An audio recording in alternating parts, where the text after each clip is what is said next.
Bonjour à toutes et à tous, et puis bienvenue à ce nouveau meet-up. Donc aujourd'hui, on a l'occasion de ce nouveau meet-up. On a là vraiment du coup l'honneur d'accueillir donc Laura Siboni, qui va pouvoir nous parler d'un sujet qui est encore une fois hyper enrichissant et hyper intéressant. On va parler de l'IA aujourd'hui.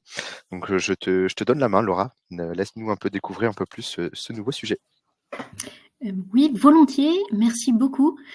Première chose, n'hésitez pas évidemment à poser des questions dans le chat, à intervenir. C'est vraiment important pour moi parce que là, je viens vous parler d'intelligence artificielle, mais je le dis tout de suite, autant révéler les secrets dès le départ, je ne suis pas ingénieure. Moi, si je me suis intéressée à l'intelligence artificielle, c'était parce que à la fin de mon master, j'écrivais une thèse professionnelle sur la recommandation en littérature. Ma principale question, c'était comment est-ce qu'on peut recommander un livre à quelqu'un et savoir que cette personne va aimer le livre, alors qu'elle ne l'a pas lu, que chaque livre est unique et chaque lecteur est unique. Donc, bien sûr, il existait déjà des systèmes pour recommander des livres. On pouvait évidemment demander aux gens, faire des sondages, mais lorsqu'on demande à quelqu'un qu'est-ce que vous voulez lire, peu de chances que la réponse soit très précise. Souvent, on va plutôt entendre j'aimerais être surprise. Ou alors, il y avait la méthode Amazon. Les gens qui ont acheté tel livre ont aussi acheté tel autre. Mais vous vous doutez bien qu'il y a pas mal de biais qui émergent de ces méthodes. Et donc, c'est là que j'ai commencé à m'intéresser au matching par similarité, c'est-à-dire tout ce que va permettre l'intelligence artificielle en termes de mise en relation d'éléments similaires. Ça, nous y reviendrons lorsqu'on parlera de ce que sont les patterns. Je ne sais pas quel est votre niveau de familiarité avec l'IA. Mais donc, c'est en m'intéressant aux similarités qu'il pouvait y avoir entre des livres que j'ai découvert ce que faisait Google Agriculture. Si vous ne connaissez pas Google Agriculture, c'est une petite équipe à l'intérieur de Google qui a numérisé 8 millions d'œuvres auprès de partenaires comme le musée d'Orsay, le MoMA, le Met, le musée de l'Ermitage, qui les a mis en ligne et qui fait des expériences, notamment d'intelligence artificielle, pour rendre ces 8 millions d'œuvres plus accessibles, créer de nouveaux liens. Et donc, une des expériences qu'il faisait, et que je suis ravie de pouvoir vous montrer parce que je veux rendre l'intelligence artificielle plus visible, c'est une expérience qui permettait de mettre en relation des œuvres qui visuellement se ressemblent, de créer des chemins de similarité parmi les collections. Donc, c'est comme ça que j'ai commencé à travailler à Google Agriculture et que j'ai découvert l'intelligence artificielle par la pratique, en travaillant avec les creative coders, donc les artistes du code, les gens qui inventaient ces nouvelles expériences d'IA pour ouvrir de nouvelles portes parmi 8 millions d'œuvres, parce que quand il y a 8 millions d'œuvres, on ne sait pas par où commencer. Et donc, c'est en découvrant l'IA par la pratique que j'ai aussi voulu l'enseigner. Donc maintenant, ça fait 5 ans que j'enseigne à HEC des initiations à l'intelligence artificielle, où j'essaye toujours de garder cette approche très concrète, c'est-à-dire de partir de bases de données qui vont pas être des bases de données financières, des bases de données de radiographie médicale, des domaines où l'IA a clairement une carte à jouer, mais qui sont moins parlants. Et donc, moi, je préfère utiliser des bases de données visuelles, comme les 8 millions de chefs-d'œuvre qui ont été numérisés par Google Agriculture, ou des bases de données musicales. Et d'ailleurs, ça rend l'IA plus proche, parce que l'IA, je pourrais vous demander, d'ailleurs, n'hésitez pas à répondre dans le chat, quand est-ce que vous avez utilisé l'IA pour la dernière fois ? Est-ce que c'était la semaine dernière, ce matin, hier, il y a quelques semaines? Bon, bien sûr, la réponse, vous vous en doutez, c'est que vous êtes en train d'utiliser l'IA en ce moment. On est tous en train de l'utiliser en ce moment parce que l'IA, c'est ce qui nous évite d'être noyés sous les spams. L'IA, c'est ce qui protège nos comptes bancaires. C'est ce qui va optimiser la batterie de notre ordinateur en ce moment. Et donc, c'est une chose c'est un ensemble de technologies qu'on utilise au quotidien, souvent sans s'en rendre compte. Et donc, c'est pour ça que je voulais avoir l'approche pratique, concrète, et pouvoir montrer l'intelligence artificielle. Le mois dernier, j'ai publié chez Grasset Et j'ai publié Fantasia. Donc, l'idée de Fantasia, c'est de raconter l'intelligence artificielle, de la donner à voir à travers des histoires, à travers des récits, des fables, des dialogues aussi, parce que l'avenir de l'intelligence artificielle, on le connaît pas. Il se construit à travers des dialogues, des conversations, des oppositions de points de vue. Et donc, ce que j'aimerais faire aujourd'hui, c'est plus vous montrer ce qu'il y a toujours avec cette vision pratique. Mais j'insiste sur le fait de montrer plus que d'expliquer. Donc vraiment, s'il y a des questions spécifiques, parce qu'il y a énormément d'enjeux qui sont liés à l'intelligence artificielle, n'hésitez pas à interrompre, à intervenir dans le chat. La première chose, déjà, une des questions qui revient le plus souvent sur l'IA, c'est comment est-ce qu'on la définit. Et c'est là que les ennuis commencent, parce que c'est pas évident à définir. Ça en dit souvent plus sur la personne qui essaye de définir que sur l'intelligence artificielle, parce que l'IA, c'est à la fois un champ scientifique. L'IA, le terme est apparu en 1958 dans une demande de financement qui a été adressée au centre Rockefeller. Donc ça apparaît en 1958 pour décrire le champ scientifique qui cherche à comprendre les facultés cognitives de l'homme, à comprendre comment fonctionne le cerveau humain en le simulant sur des machines. Donc il y a des neuropsychiatres, des experts du cerveau humain et des mathématiciens, essentiellement des statisticiens d'ailleurs, qui ont travaillé ensemble pour essayer de comprendre les facultés cognitives de l'homme, donc notre capacité à générer du texte, à parler, notre capacité à analyser des données, à classer des données, donc finalement notre capacité à comprendre en la simulant sur des machines. La réalisation la plus symbolique de ce champ scientifique, c'était en 1997, lorsque le grand maître d'échecs Kasparov a affronté Deep Blue. Donc tout le monde connaît cette histoire. Deep Blue est un logiciel d'IA qui a été développé par IBM et qui va simuler les capacités de l'homme à établir des stratégies, donc en l'occurrence à jouer aux échecs, dans un cadre bien spécifique. Aux échecs, on a un plateau de jeu, on a des règles dont on ne sort pas, dans un cadre bien spécifique, à simuler ses compétences humaines jusqu'à finir par vaincre le grand maître des échecs. Et donc ça, c'est le champ de compétences scientifiques. Ce qu'on confond souvent aujourd'hui, et c'est un problème, c'est la science et la technologie.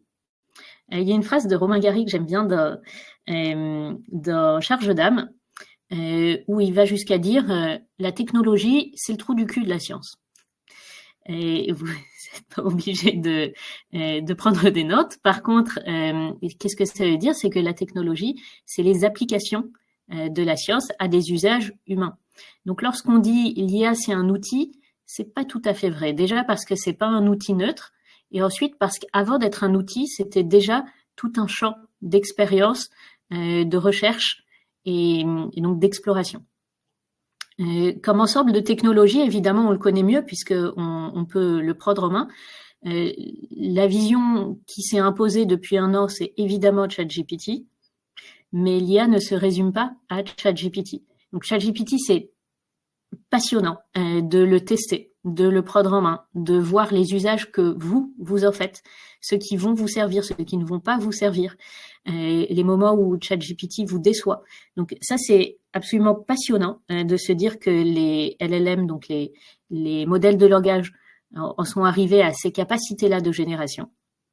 Mais ça ne résume pas l'ensemble de l'IA, et l'IA, on l'utilise au quotidien et souvent sans s'en rendre compte, parce qu'elle est invisible. Alors, je vois que dans le chat, vous faites la publicité de Mistral et vous avez bien raison. En tout cas, moi, sans vouloir recommander un modèle de langage plutôt qu'un autre, je vous encourage surtout à les tester.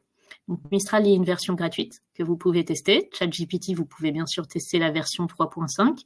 Il y en a d'autres. Vous pouvez tester Bard aussi. Je pense que l'essentiel, c'est déjà de s'amuser avec, pour l'adapter à vos usages. Pourquoi? Parce que les modèles de langage aujourd'hui, les générateurs de texte, sont extrêmement polyvalents et vont pas avoir exactement les mêmes capacités en fonction des différents usages. Un exemple qu'on cite souvent, c'est que ChatGPT est porteur alors certains vont jusqu'à dire porteur d'un monde. Je pense qu'il faut déjà se dire porteur d'une idéologie, c'est-à-dire d'un ensemble de valeurs. Pourquoi? Parce qu'il y a une couche de filtre qui a été ajoutée par renforcement, donc des humains qui ont encouragé certains types de réponses par rapport à d'autres. C'est pour ça que ChatGPT va refuser systématiquement de générer des insultes, de générer du contenu raciste et autres. Et donc, par exemple, ChatGPT va être très bon pour ce qui est du politiquement correct, parce qu'on a ajouté cette couche de filtre par renforcement dessus. Mais pour moi, l'essentiel, c'est déjà de tester pour s'approprier les outils et voir en fonction de vos usages et justement en fonction de ce qui vous intéresse, ce que vous pouvez en faire. Un bon moyen de tester, c'est par exemple de demander à un modèle ce qu'il connaît de vous. Par exemple, qui est Laura Sibony? Et parce que a priori, vous connaissez bien, vous connaissez mieux que ne le fait un modèle de langage. Et donc, c'est aussi un bon moyen de mettre à l'épreuve, si on peut dire, les modèles, de voir la différence qu'il y a entre une véritable compréhension fine de la personne et une génération qui reste en grande partie basée sur des statistiques de mots les uns après les autres. Donc aujourd'hui, lorsqu'on parle des technologies d'IA, on pense en premier aux générateurs de texte. Ce ne sont pas les seuls. Souvenez-vous, il y a quelques années, quand on utilisait les assistants vocaux, le Google Assistant, Siri, ça aussi, ce sont des modèles qui reposent sur l'intelligence artificielle.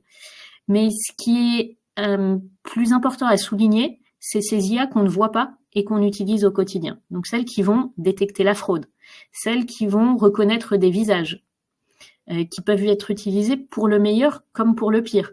Les IA de détection de visage, c'est celles qui sont dans Face ID, qui permettent de déverrouiller votre portable sans avoir à retenir 50 000 codes. Mais ce sont aussi celles qu'on utilise pour établir votre score social en Chine. Les IA de reconnaissance d'images, elles peuvent servir à reconnaître des tumeurs sur des radiographies, donc à éviter des cancers, tout comme à guérir des cancers, tout comme elles peuvent servir à équiper les drones tueurs et à faire des frappes ciblées. Et donc l'IA, c'est pas une technologie comme une autre, dans le sens où elle est très ambiguë. On peut l'utiliser pour le meilleur comme pour le pire, et qu'elle a des effets qui vont au-delà de l'outil. Si je me suis intéressée à l'IA et pas à ce point à la blockchain ou à la réalité virtuelle, qui sont aussi des technologies intéressantes, c'est parce que l'IA nous force à nous poser des questions sur qu'est-ce qu'on veut comme travail à l'heure où on peut automatiser la majorité des tâches. Qu'est-ce que c'est même que le propre de l'homme? Vous voyez, toutes ces vieilles questions qui reviennent à la mode. Qu'est-ce que c'est que le propre de l'homme à l'heure où des machines peuvent produire du texte, peuvent produire de la musique qui nous fait ressentir des émotions? Qu'est-ce que ça veut dire qu'écrire,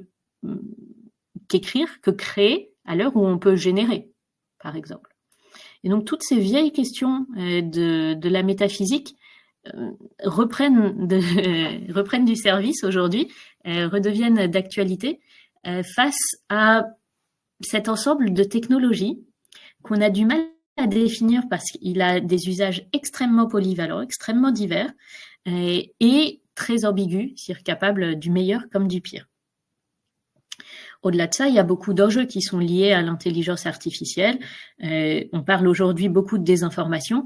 Bien sûr que la désinformation existait avant l'IA, mais l'IA va lui donner un impact beaucoup plus large parce que l'IA, c'est ce que vous retrouvez sur les réseaux sociaux et qui va curater, c'est-à-dire sélectionner le contenu que vous voyez en premier.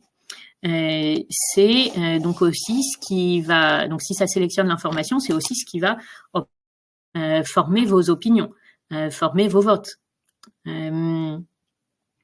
J'ai pas envie de faire trop peur et de rappeler les exemples célèbres du profiling de Cambridge Analytica, mais l'IA, lorsqu'elle cible les publicités, est aussi capable de cibler des profils, de reconnaître un ensemble de régularités qui définissent des profils de personnes qui vont être plus ou moins perméables à certains types d'idées et donc à travers ça de manipuler des votes. Donc on pourrait aborder énormément d'enjeux qui sont liés à l'IA sans être directement un pur produit de l'intelligence artificielle, c'est juste que l'IA va leur donner beaucoup plus d'ampleur. Qu'est-ce que c'est, qu'est-ce que ça change par rapport à l'algorithmique, donc par rapport à des systèmes plus procéduraux, par rapport à des systèmes où si il se produit telle chose, alors le système prend telle action. Si la température dépasse 21 degrés, alors le chauffage s'arrête, par exemple. Par rapport à ces systèmes-là, l'IA va plus raisonner par patterns, donc par recherche de régularité, de la logique sous-jacente dans une base de données. Chercher des éléments qui se répètent, des motifs de similarité. Un exemple qu'on connaît bien, c'est pour reconnaître des visages. Ça, on sait tous le faire, reconnaître un visage. On pourrait reconnaître le visage d'un ami entre 1000, mais on ne pourrait pas expliquer quel est son algorithme.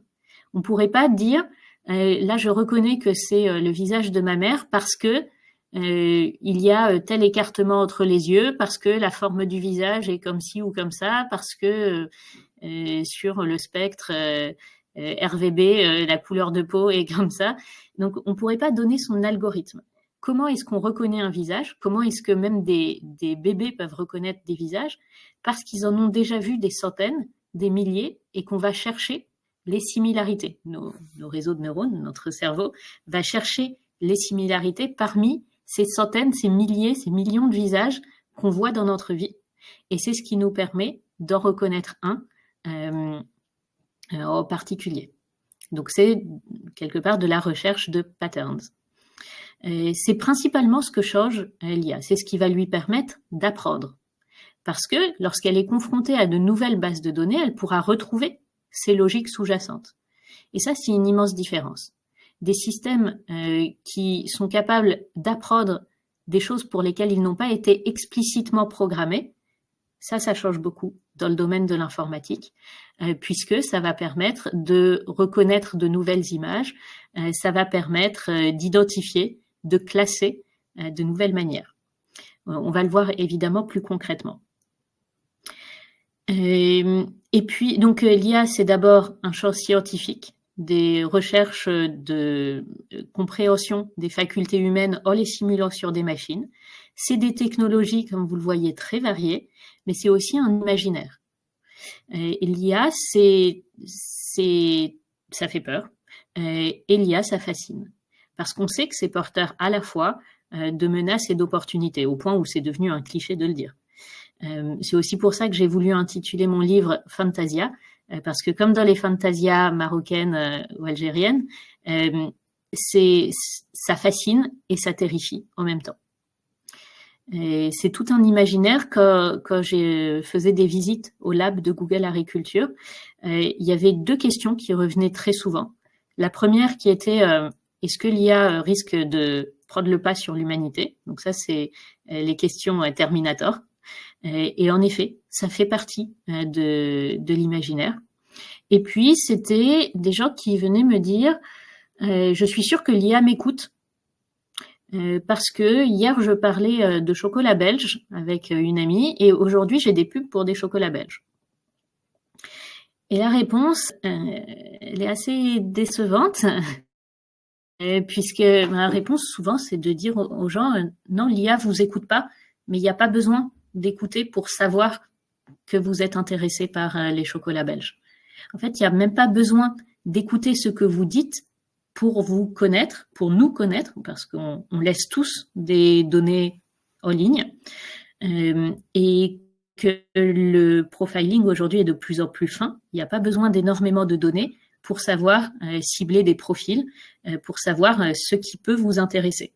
Pourquoi? Parce que toutes ces données qu'on laisse en ligne, notre historique de navigation, éventuellement des photographies, des commentaires, des posts, des likes, etc., tout ce qu'on laisse en ligne, ça définit une identité numérique qui, lorsqu'on l'analyse sous la forme de patterns, n'a même pas besoin d'être associé à votre nom, peut tout à fait être anonyme, mais permettre tout de même d'identifier quelles sont vos préférences et vos intérêts. Ces technologies-là, c'est celles qui permettent de vous recommander des films sur Netflix en fonction de votre historique, qui vous permettent de vous recommander des musiques sur Spotify ou sur Deezer en fonction de ce que vous avez aimé, mais qui permettent aussi de vous recommander des informations, des posts, des tribunes, etc., en fonction de ce que vous avez aimé, et donc de nous enfermer dans des chambres d'écho. Je crois que ça va dans le sens de la question d'Emmanuel, puisqu'il parle des biais des IA qui sont alimentés par des bases de données. Je me permets de relire la question. Qu'elles sont alimentées par des bases de données qui sont forcément orientées et donc qui peuvent renforcer des idées fausses qui ont été relayées sur le net. Et ça, cette question, elle fait écho au business model des réseaux sociaux. Et quand je dis réseaux sociaux, c'est au sens très large. C'est bien sûr Facebook, X, LinkedIn, mais c'est aussi YouTube, qui est aussi un réseau social. C'est aussi TikTok, même d'autant plus parce que sur TikTok, on consomme énormément de contenu parce que ça va très vite. Donc c'est vrai aussi pour WhatsApp, même si on voit moins de publicité, qu'il y a moins de curation de contenu. Mais WhatsApp fait partie du groupe Meta, au même titre qu'Instagram et Facebook.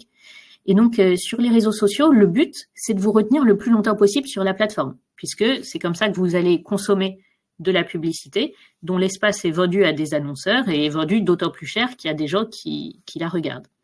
Donc, le but de Facebook, c'est de vous retenir le plus longtemps possible sur la plateforme. Ça se comprend aisément. Et donc, comment est-ce qu'ils font ? Il y a plusieurs mécanismes. C'est pas uniquement du blanc ou noir. C'est déjà essayer de vous donner du contenu qui va pas vous faire quitter la plateforme, donc un contenu qui va vous intéresser, et puis du contenu qui va vous faire réagir, pour que vous ayez envie d'amener d'autres personnes et de rester plus longtemps. Et donc le contenu qui va vous intéresser, souvent, on va sélectionner un contenu qui est déjà plus ou moins en ligne avec ce que vous appréciez, avec les likes, avec les communautés dont vous faites partie. Donc ça a tendance à enfermer les gens dans des chambres d'écho, c'est-à-dire des chambres virtuelles, hein, bien sûr, où on n'entend plus que son propre écho, où on n'est plus confronté qu'à des idées qu'on pourrait préalablement aimer, et non plus confronté à des idées qui justement nous ouvriraient l'esprit, nous permettraient de débattre, et d'autre part, à des idées qui font réagir, et ce qui fait le plus réagir, c'est l'indignation. L'emoji qui va être le plus utilisé sur X, c'est l'emoji en colère.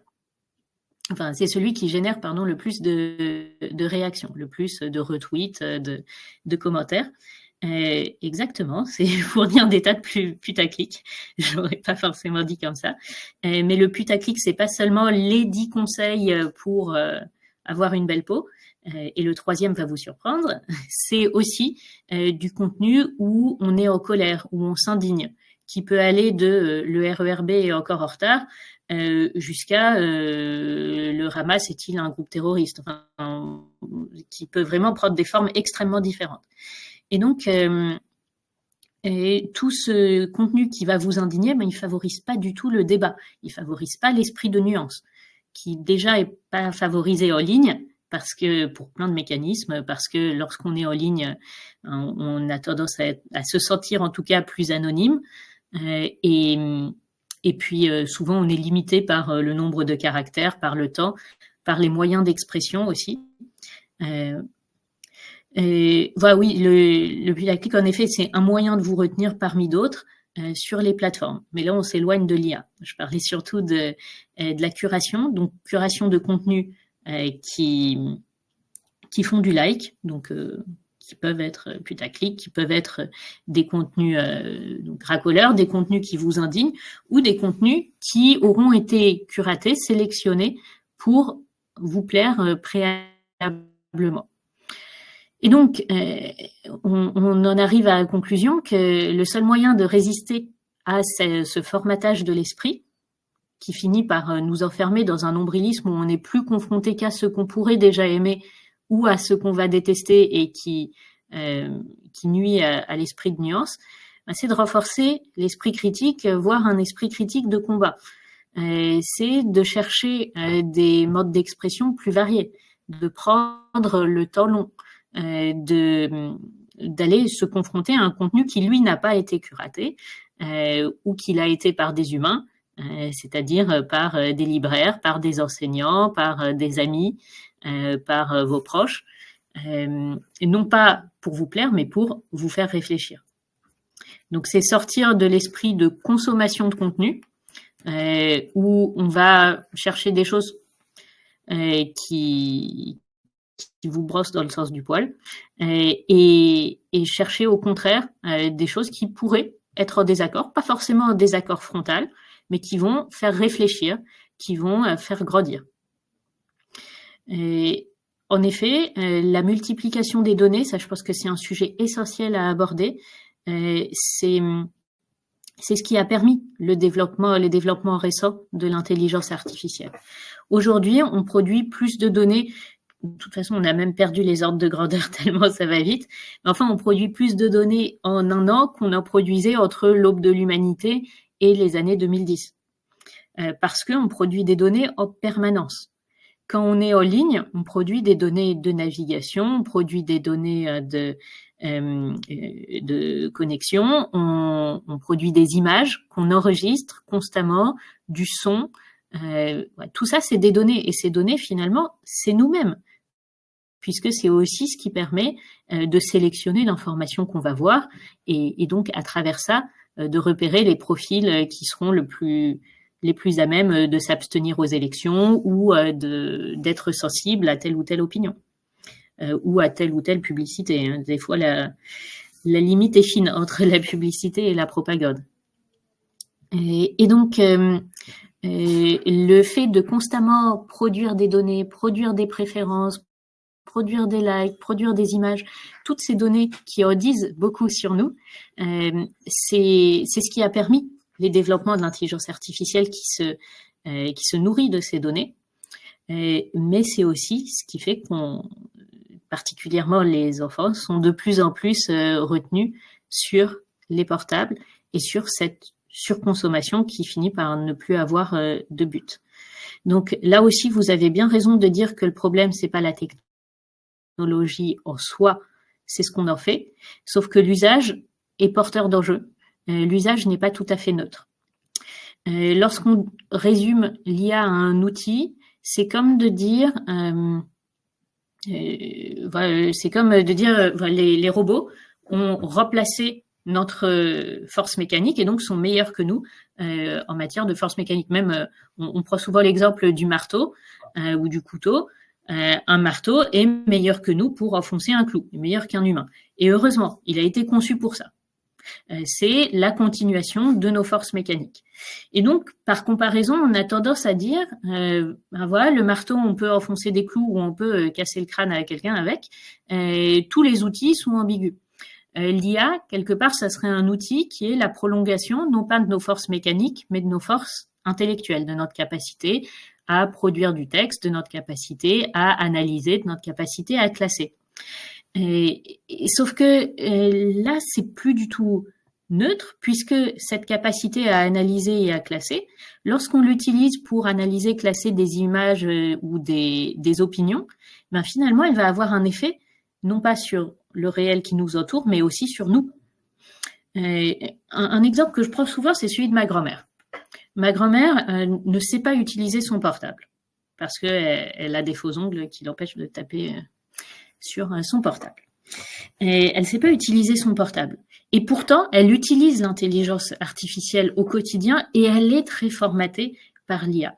Parce qu'elle tire quasiment toutes ces informations de ma tante, qui, elle, passe sa vie sur les réseaux sociaux, qui, elle, tire la majorité de ses opinions de ce qu'elle voit passer sur les réseaux sociaux, qui sont parfois des médias tout à fait sérieux, mais dont l'information est sélectionnée par intelligence artificielle, et donc qui va aussi le retransmettre. En tout cas, ça se manifeste dans ces discussions avec ma grand-mère. Et ça vous montre à quel point il est difficile d'échapper à cette curation, difficile d'échapper au profiling de l'intelligence artificielle.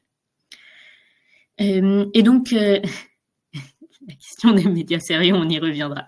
Mais donc, aujourd'hui, j'aurais tendance à dire que c'est un besoin, l'IA, mais un besoin artificiel, tout comme le portable. On peut vivre sans portable.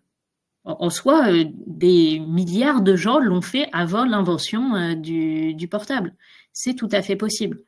Mais à partir du moment où d'autres personnes ont un portable et veulent vous appeler, et veulent organiser des événements avec vous, et prévoient des choses, et vous demandent de consulter des comptes en ligne, je ne sais quoi, à partir du moment où les autres l'ont, ben, ça devient un besoin artificiel, mais un besoin bien réel malgré tout.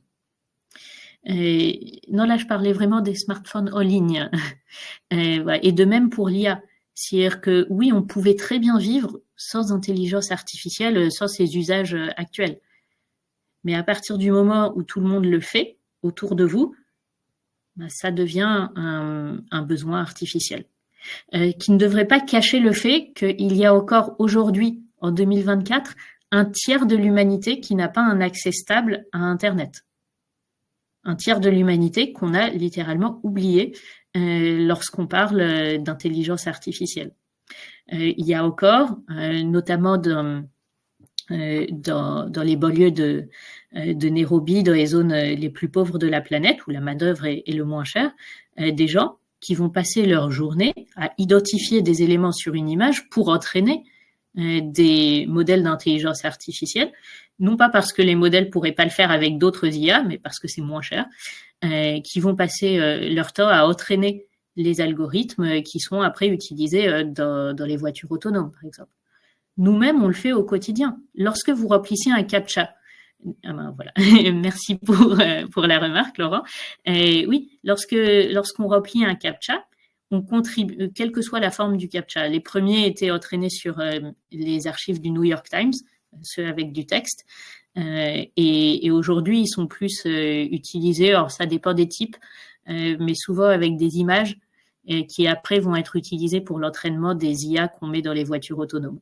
Lorsque vous cherchez à identifier tous les vélos sur une image ou tous les lampadaires sur une image, vous contribuez quelque part à une toute petite échelle à entraîner les algorithmes qu'on retrouve dans les voitures autonomes ou dans d'autres systèmes de reconnaissance d'images. Donc tout ça, c'était pour dire que l'IA est souvent invisible, qu'il ne faudrait pas la limiter à ChatGPT et qu'on l'utilise au quotidien. Et le fait qu'on ne soit pas payé, vous soulevez un autre enjeu, c'est vous dire la diversité des enjeux qui sont liés à l'intelligence artificielle, c'est la question de la valeur des données et de la protection des données personnelles aussi. C'est sous-jacent comme question.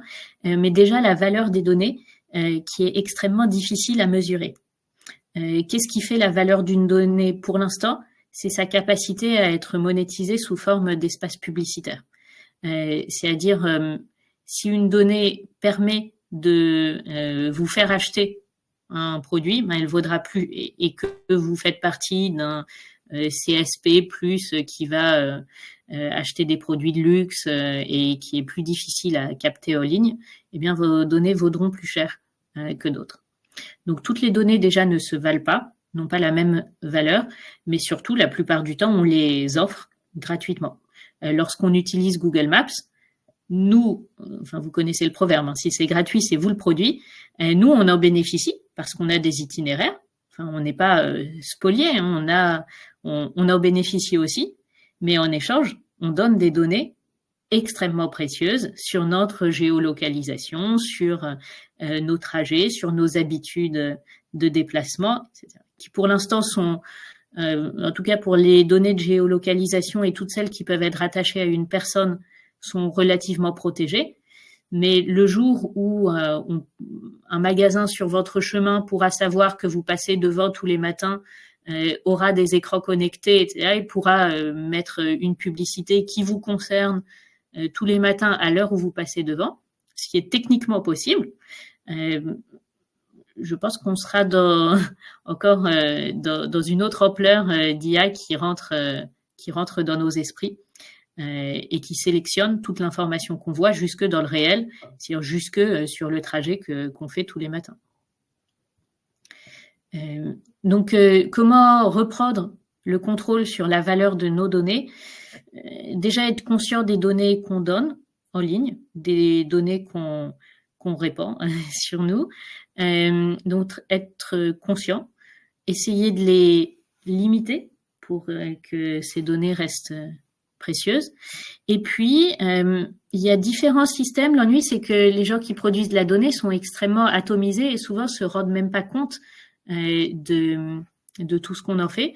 Et donc, il y a différents systèmes, mais qui pour l'instant aboutissent pas vraiment. Il y a des systèmes politiques qui proposent d'avoir un revenu de base numérique, donc d'être payé tous les mois le même prix pour un usage d'Internet, puisque ces données qu'on fait, elles enrichissent principalement les gros acteurs d'Internet, les gros acteurs capables de capter et d'utiliser ces données, donc principalement les GAFAM. Et quand on regarde la capitalisation ou le chiffre d'affaires de Google, de sa maison mère Alphabet, de Meta et autres, souvent c'est des chiffres d'affaires qui vont être d'un ordre de grandeur absolument délirant, qui vont être supérieurs au PIB de la plupart des États du monde.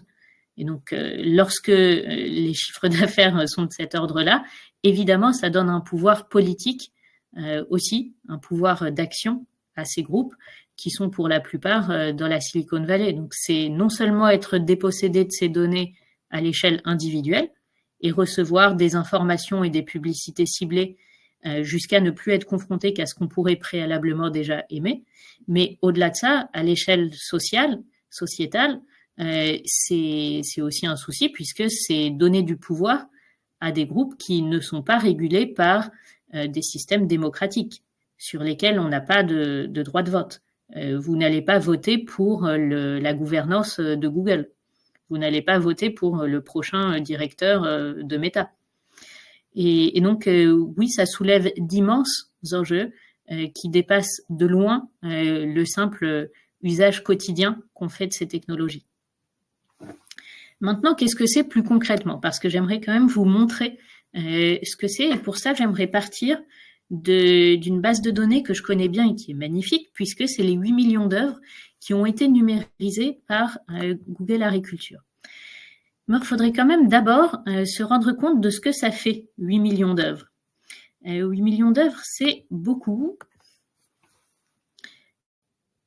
Je ne sais pas si vous visualisez bien ce que ça représente en termes d'images. C'est gigantesque. Et donc, demandez-vous, si vous aviez 8 millions d'œuvres, depuis la préhistoire jusqu'à nos jours, numérisées parmi les plus grands musées du monde, comment est-ce que vous les organiseriez?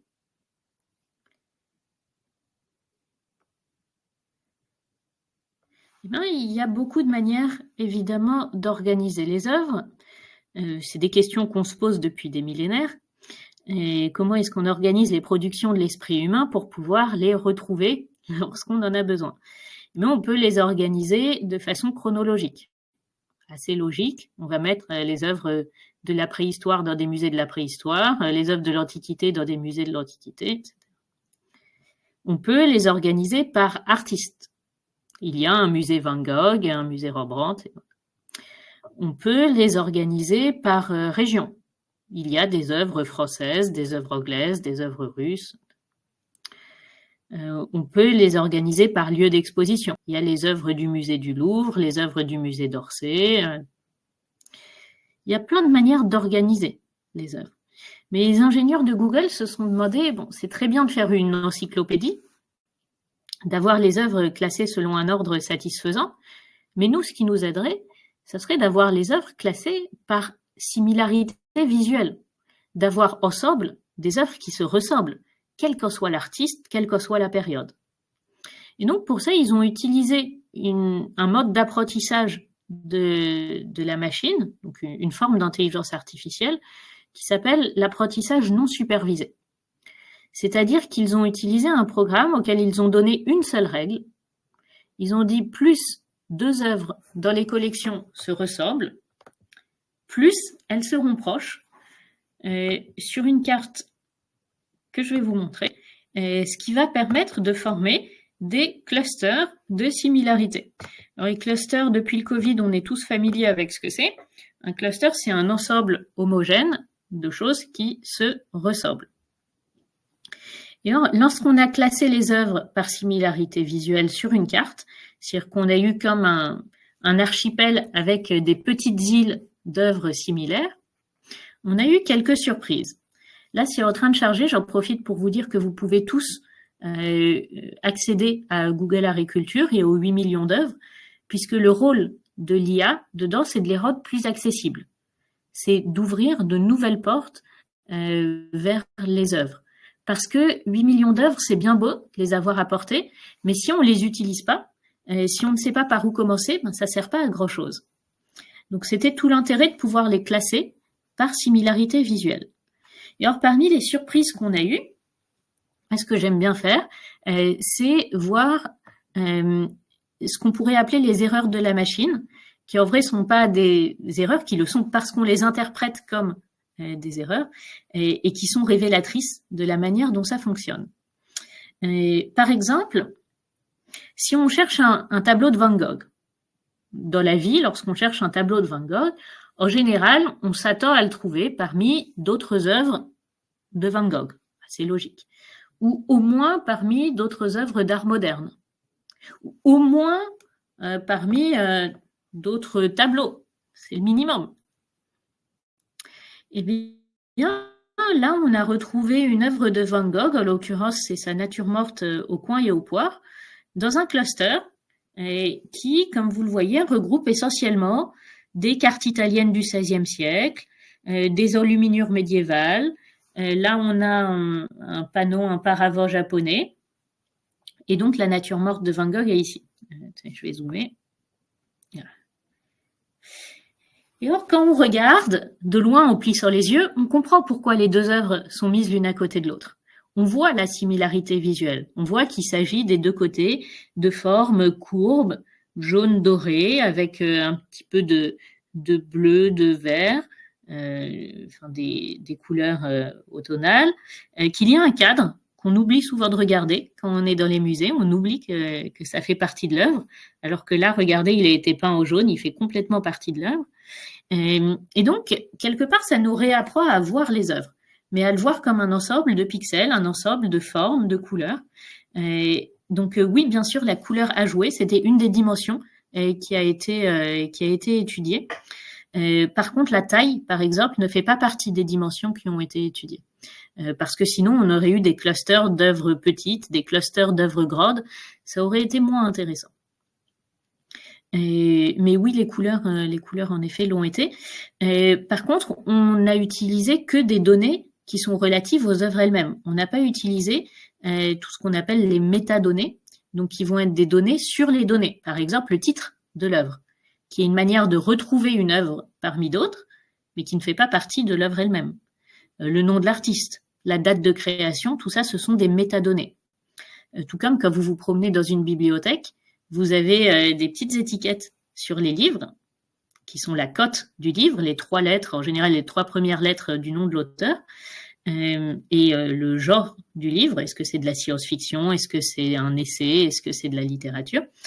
Eh bien, tout ça, c'est des métadonnées, c'est tout ce qu'on sait sur l'œuvre, qui n'est pas l'œuvre elle-même et qui permet de la retrouver, de la classer.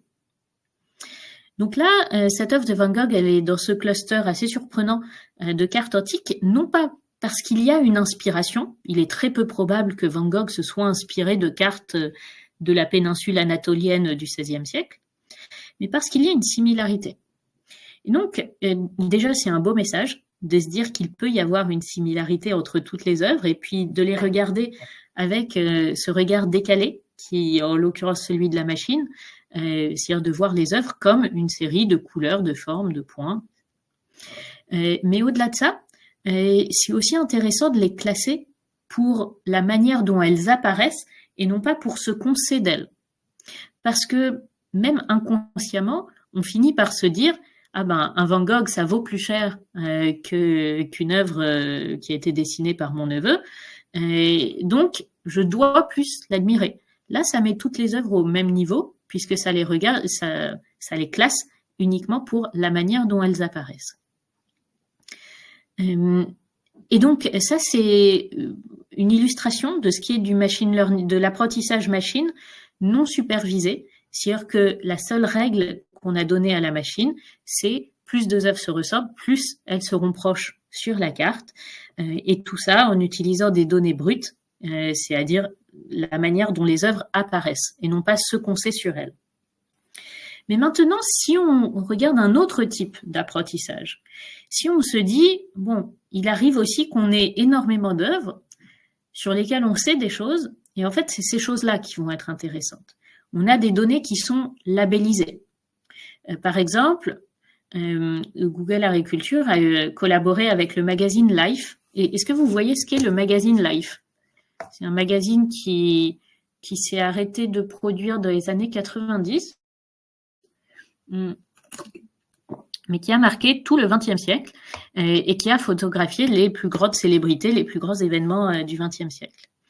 Et donc, le magazine Life avait des centaines de milliers d'archives. Et là, j'espère que ça répondra à la question des médias sérieux que vous posiez tout à l'heure, puisque le magazine Life avait 4 kilomètres d'archives qui stockaient dans des hangars aux États-Unis. Et donc, ils avaient un problème pour organiser ces photos, parce que c'est un trésor inestimable, des kilomètres d'archives, mais qu'ils ne savaient pas valoriser. Leur problème, c'était comment est-ce qu'on peut retrouver une œuvre dans toute cette collection. Donc, je vais en finir avec l'apprentissage supervisé et après, on pourra faire des questions-réponses. Comme ça, je vous aurai quand même présenté les deux types principaux d'apprentissage, ceux qu'on retrouve le plus souvent. Donc, l'apprentissage non supervisé, si on utilise des données brutes, on utilise les œuvres pour la manière dont elles apparaissent.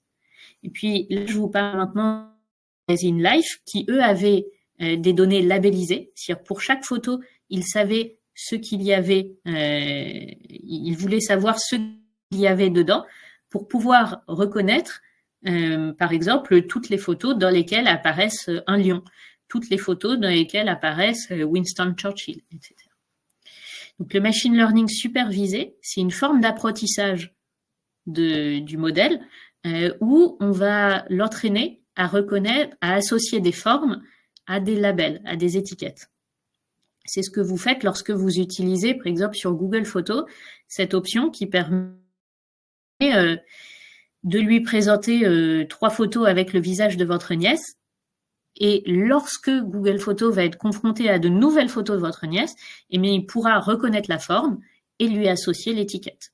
Et donc dire, c'est une nouvelle photo de votre nièce. Et donc, on a voulu faire ça avec le Life Magazine. Donc, qu'est-ce que ça a donné? Ça a donné une petite expérience qui s'appelle Life Tags, où on a eu quelques surprises là aussi. Et puisque donc, vous voyez 6 500 000 images, ça fait beaucoup. Et donc, l'idée, par contre, si ça charge aussi lentement, on ne va pas pouvoir faire l'expérience, mais l'idée, c'était de pouvoir reconnaître, par exemple, tous les soldats sur l'ensemble des photos qui ont été prises par le Life Magazine à travers le XXe siècle. On y est presque pour le chargement. Et donc, ça permet d'avoir une série de mots et de reconnaître à partir de ces mots des formes, des patterns qui se répètent. Et donc ça permet de chercher à la fois des mots très concrets. Par exemple, sur n'importe quelle photo, on peut identifier les chaussures, les manteaux, les gants, les chapeaux.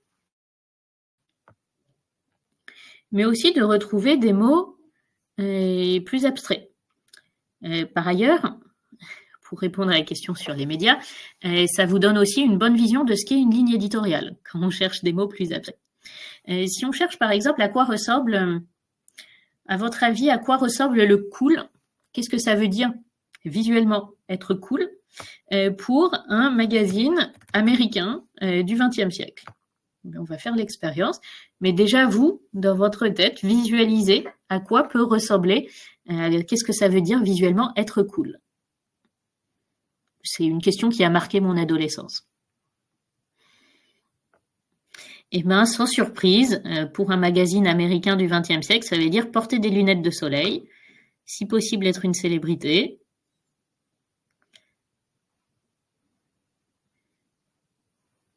Voilà, bon, pas avoir une coupe de cheveux années 80 ou 90. Donc, pas beaucoup de surprises là. Mais ça vous montre en effet ce qu'est une ligne éditoriale.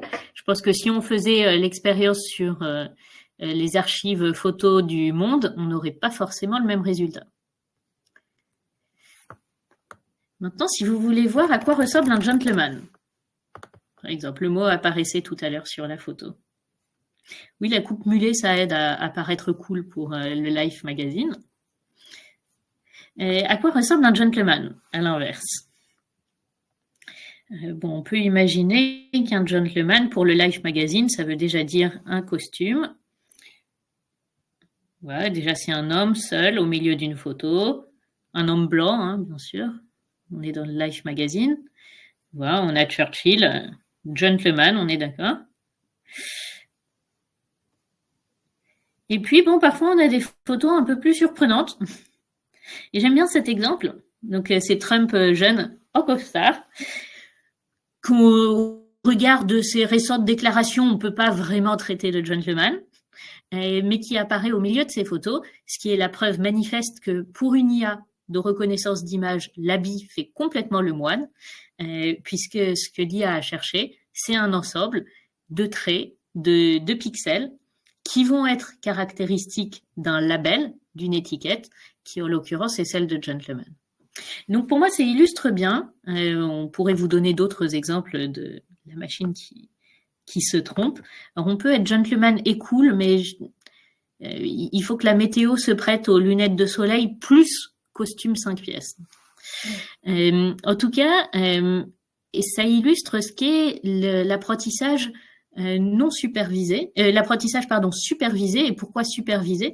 Parce qu'on a d'abord entraîné la machine à reconnaître le lien entre un motif, entre le fait de porter un costume au milieu de l'image et d'être un homme blanc, etc., entre un motif, un pattern qui se répète, et une étiquette. Et donc, ça permet, lorsque la machine est confrontée à de nouvelles images qui n'ont pas été labellisées, de pouvoir attribuer le label à chacune de ces formes. Donc ça, c'était pour vous montrer rapidement deux types d'apprentissage, deux moyens d'entraîner la machine à reconnaître des formes. Soit vous pouvez l'entraîner de façon non supervisée, et donc par exemple faire des clusters de similarité, soit l'entraîner de façon supervisée, et donc cette fois l'entraîner avec des données qui ont été labellisées, qui sont plus des données brutes, mais ce qui demande d'avoir un modèle qui a déjà été entraîné à faire le lien entre l'étiquette et la forme, entre les métadonnées et les données elles-mêmes. Évidemment, il y a d'autres formes d'apprentissage et toutes les formes peuvent se combiner. On a rapidement évoqué l'apprentissage par renforcement, qui est un moyen d'orienter la machine vers ce qui est bien ou ce qui est pas bien du point de vue humain. Donc, par exemple, en lui mettant des likes ou des dislikes, lorsque un générateur de texte, par exemple, va produire tel type de réponse ou tel autre type de réponse. Donc ça, c'est de l'apprentissage par renforcement. Il y en a d'autres types, mais c'est les principaux qu'on voit et qu'on peut combiner. Donc, je voulais juste vous faire un rapide panorama de ce qu'il y a, parce qu'à chacun de ces types d'apprentissage vont correspondre différents enjeux, comme on vient de le voir sur la base de Google Agriculture.